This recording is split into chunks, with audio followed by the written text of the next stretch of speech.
Bonjour, Émilie Talpin, ambassadrice OM System aux États-Unis. Bienvenue sur ma chaîne YouTube.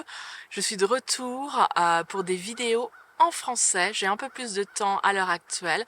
Donc pour cette vidéo, je voulais vous donner 3 conseils pour améliorer vos photos pour qu'elles soient plus nettes. Alors, allons-y.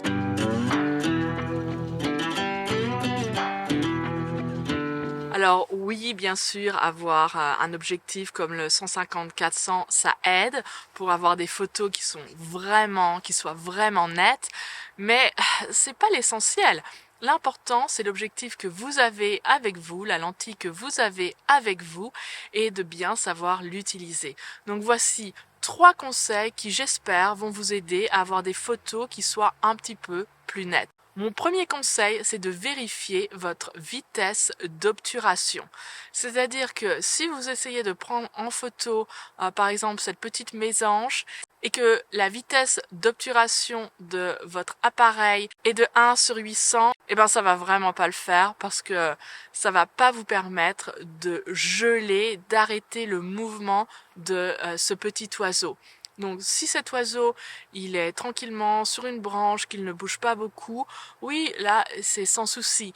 Mais dès qu'il va y avoir du mouvement, eh bien là, vous allez avoir une photo qui ne va pas être nette. Donc mon conseil, c'est si vous avez des photos qui vraiment ne sont pas nettes, eh bien augmentez votre vitesse d'obturation. Et là, je vous promets, vos photos, elles vont être déjà beaucoup plus nettes. Et bien sûr, il y a des oiseaux qui nécessitent une vitesse d'obturation qui soit beaucoup plus grande.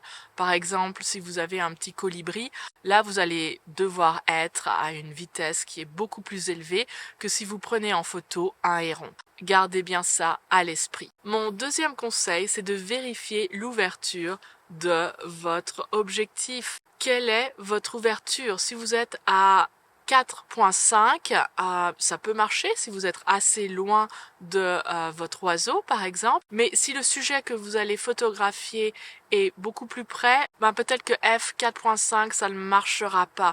Vous allez peut-être avoir une partie de la tête de l'oiseau qui va être nette et le reste, le corps, va être flou. Et quelquefois ça marche, c'est un style, mais si vous voulez vraiment que votre sujet soit complètement net, eh bien à ce moment-là, il faudrait peut-être regarder à avoir f8 ou même f11. Donc vous allez avoir plus de chances d'avoir votre sujet net. Et mon dernier conseil, conseil numéro 3, vos photos ne sont pas nettes parce que peut-être vous n'avez pas la bonne technique, surtout si vous avez un gros téléobjectif. Je vois des gens quelquefois qui sont en train de prendre des photos d'oiseaux en plein vol et qui vont essayer de faire la mise au point avec cet écran. Alors non, ça c'est vraiment pas possible. Il faut être vraiment très très fort pour pouvoir faire ça. Donc si vous voulez avoir une bonne technique et si vous n'utilisez pas de trépied, moi la majorité de mes photos d'animaux, je n'utilise pas de trépied parce que la stabilisation de mon appareil est excellente. Mais même en ayant une stabilisation qui est très bonne, il faut aussi avoir une bonne technique. C'est-à-dire que je vais utiliser 3 points de contact. Premier point de contact, ma main. Deuxième point de contact, ma deuxième main. Et troisième point de contact, je vais utiliser mon sourcil parce que mon appareil photo va venir se coller ici et mes deux mains vont être sur l'objectif et je vais rentrer mes bras. Donc je vais vraiment essayer de former une ligne, mais je vais pas avoir mes bras qui vont être comme ça et qui vont me déstabiliser. Donc je vais essayer d'être très très stable au maximum. Donc les bras rentrés et le sourcil qui va venir se coller ici sur mon appareil photo pour être plus stable.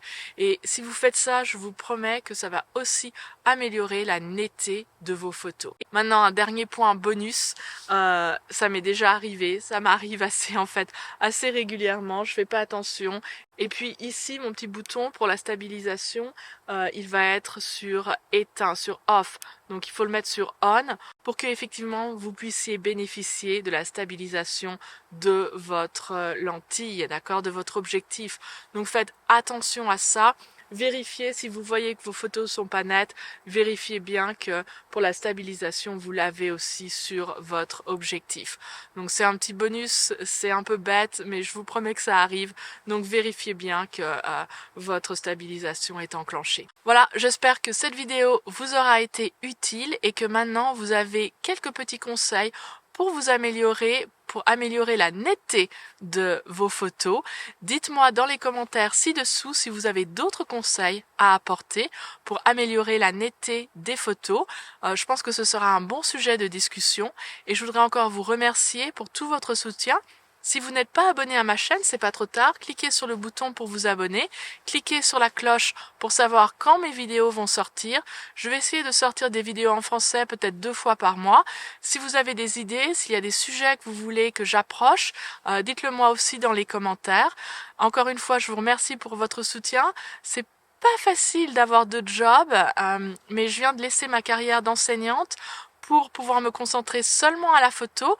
Maintenant, je fais partie de Wildside Nature Tour, qui est une compagnie américaine qui vous propose de partir en voyage pour faire de la photo et aussi pour améliorer vos connaissances avec les oiseaux. Je vais partir en France dans quelques jours et j'aimerais bien monter un stage photo, peut-être en Bourgogne.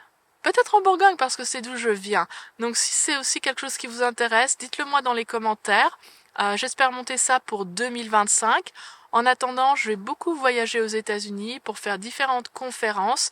Donc j'aurai peut-être pas le temps de sortir, comme je vous l'ai dit, des vidéos toutes les semaines en français, mais au moins j'espère 2 fois par mois, donc toutes les 2 semaines. Et puis vous avez aussi toutes mes vidéos en anglais et je pense que aussi avec les sous-titres vous allez pouvoir suivre un petit peu. Mais encore une fois, je vais essayer de faire de mon mieux pour vous apporter des vidéos en français et je vous remercie encore de tout votre soutien et à très bientôt. Au revoir.